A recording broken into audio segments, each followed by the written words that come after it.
With new technology comes new problems.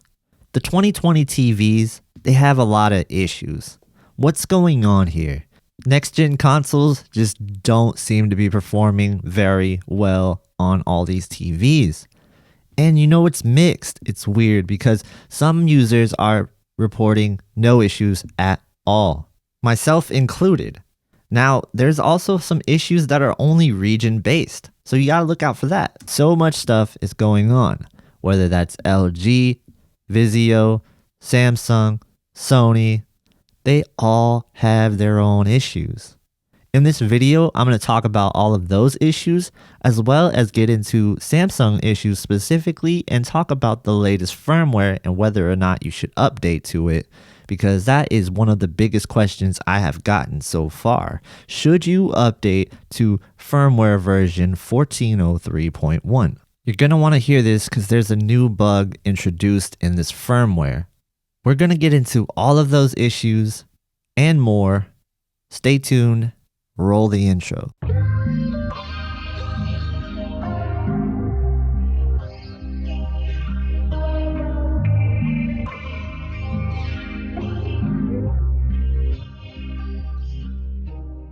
Okay, so the opening statement was a little more dramatic than usual, but these things just have to be said. These companies really need to be called out.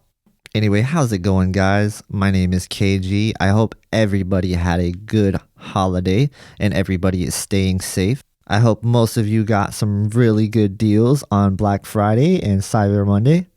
Before we get into all of the issues, I would like to first say welcome to the channel. If you are new here, I do videos on TVs, technology, video games, and much more. We actually have a LG C10 review coming up, and I'm really excited about that. So if you want to see that, make sure you hit the subscribe button below if you're not already subscribed. On that note, I just want to say thank you to everybody that is subscribed. We hit 3,000 subscribers, and for me, that is a huge milestone. So I'll be doing a live Q&A session, and if you guys do want to be a part of that, let me know in the comments below what time is a good time for you. If you could list that time in Pacific Standard Time, that would be great for me, and then we could go off of that. Again, I can't say thank you enough, so thank you. Alright, so let's get into this video. We got a new firmware update from Samsung for the QLED 2020 series TVs. Now, you're going to want to listen to this if you own one of those TVs. It's 1403.1. You can update through the USB stick, and some users have reported that you can also do it through the TV menu as well. Although I was not able to do this, I had to do it through the USB.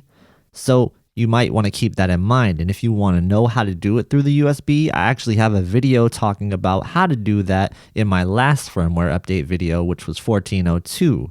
It's a good video to watch if you want to see what changed in that update as well, because they fixed a lot of issues that was previously on the TV.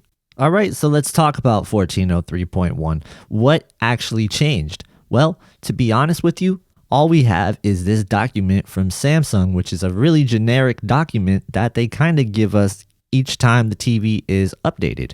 Now, it's very vague and it doesn't tell you exactly what they did. So in order to figure out what they did, I had to ask around on the forums and kind of dive into some things myself. I've tested a few things and I'm going to just tell you my findings right now. And to be honest with you, I don't think you're going to be very happy with it. It is a new dimming bug outside of game mode this time. Now, if you don't know, the previous dimming bug was inside of game mode and it would dim after about 10 minutes or so. And it was kind of annoying. And this occurred on standard local dimming and high local dimming. This time, it seems to be just on high local dimming. Though I haven't really been able to test this as much as I want to. It takes about 15 minutes, sometimes a little bit longer to actually occur. And one of those things that happens is it just gets really dim. Compared to the game mode dimming bug, I would say this one is worse. Now, how I fixed it was when I was playing a game, I would just go to the Xbox menu and then click back into the game, and that fixed it. However, if you're experiencing it on different content, I'm not really sure what the fix would be.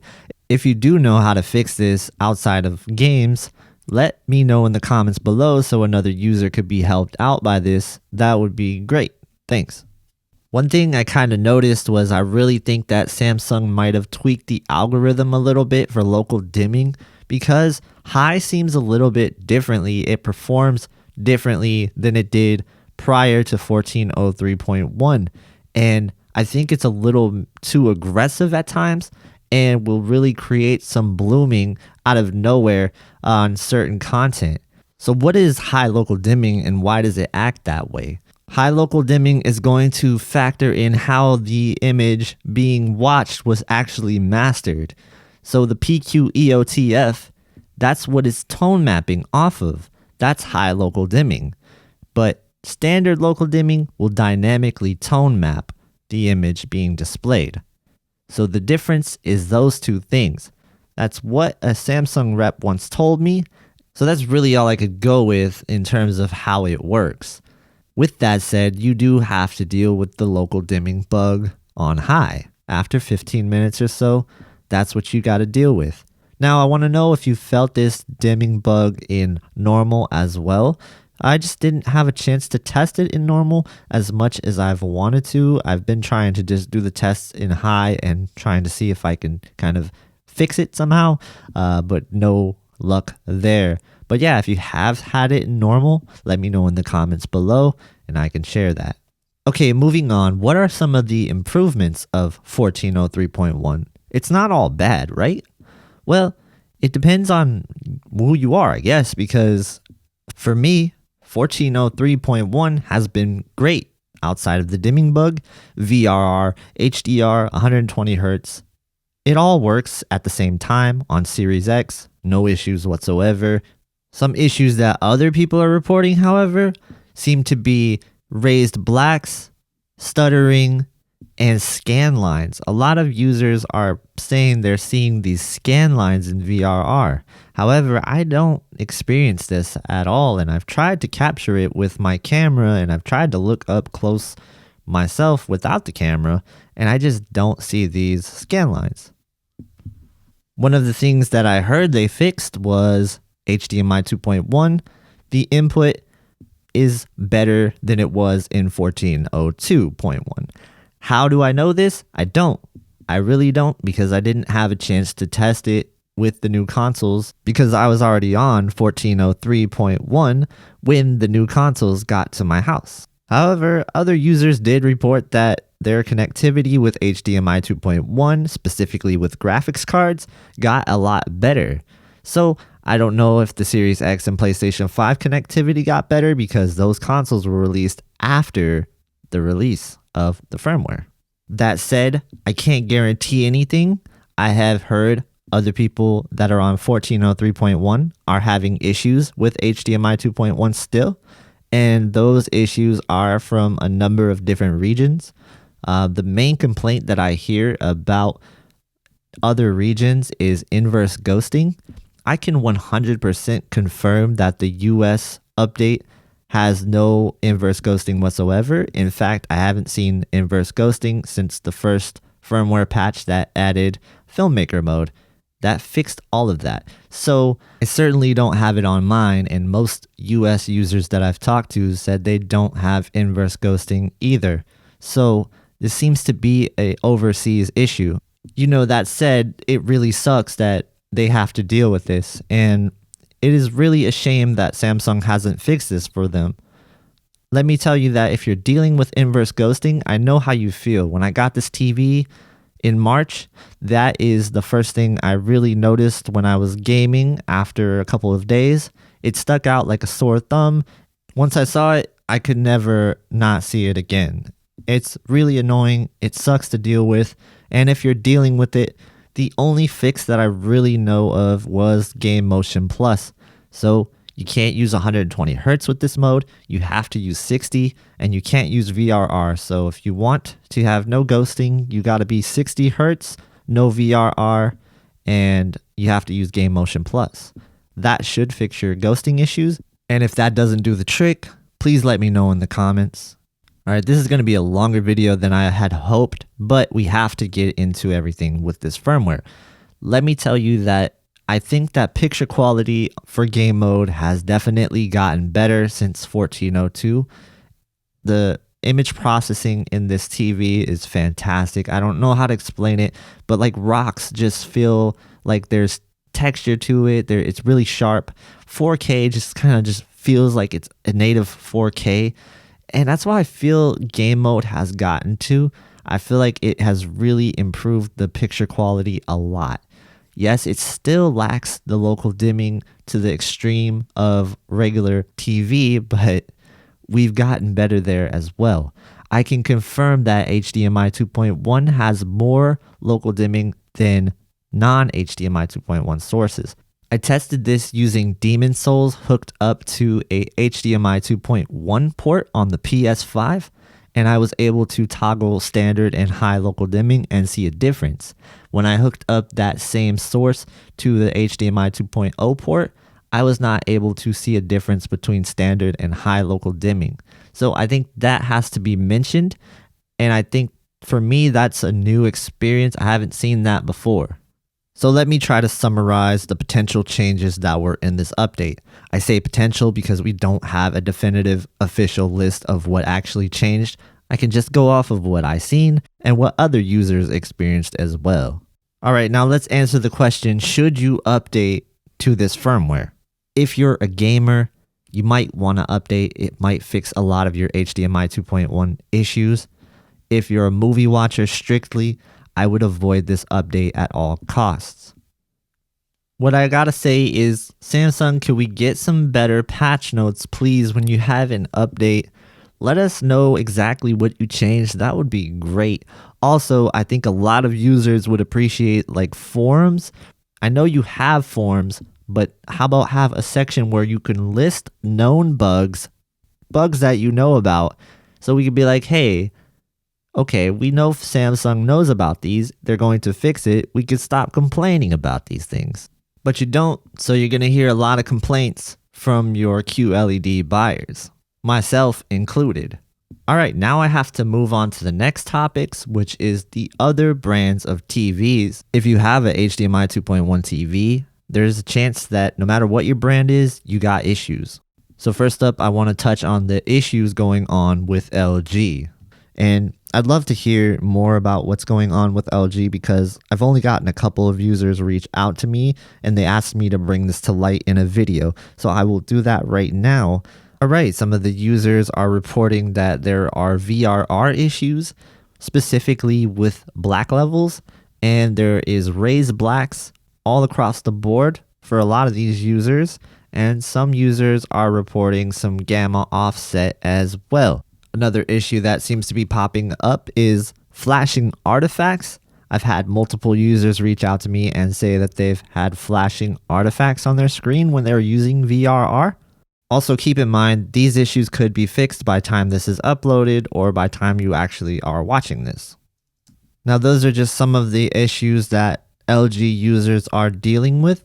There are a couple of different things that I've had brought up to me, but I've only heard it from one or two people, so I really don't want to talk about it because I don't know if it's totally true to that extent.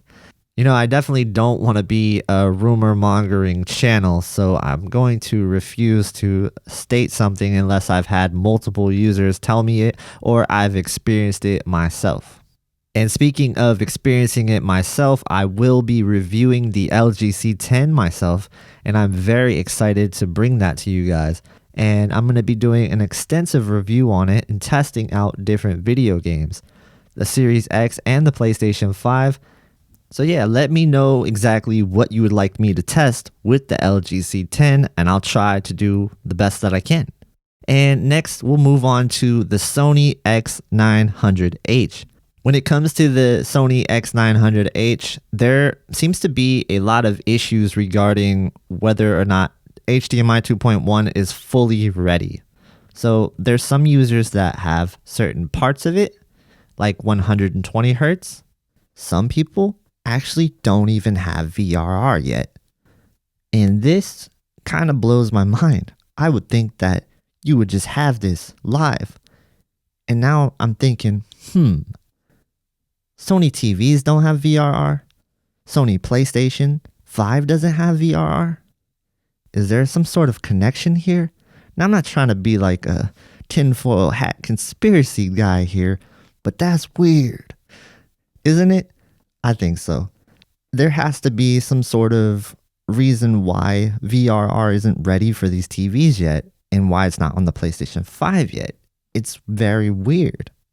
Not sure what's going on. Some people have said that they have VRR, but I can't verify that because other people are telling me, no, we don't have VRR yet. 120 hertz works, but that's it. No VRR. No 120 hertz HDR.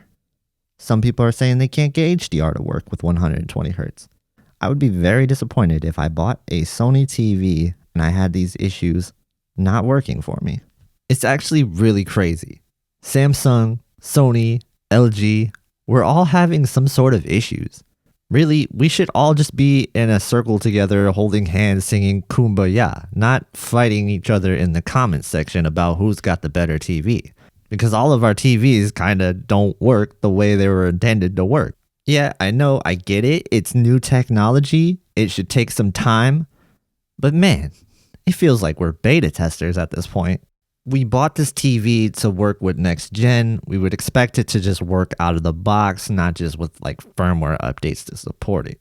So let's jump back to the topic of firmware really quick. You really have to download this at your own risk because it seems like when they fix something, they also break something.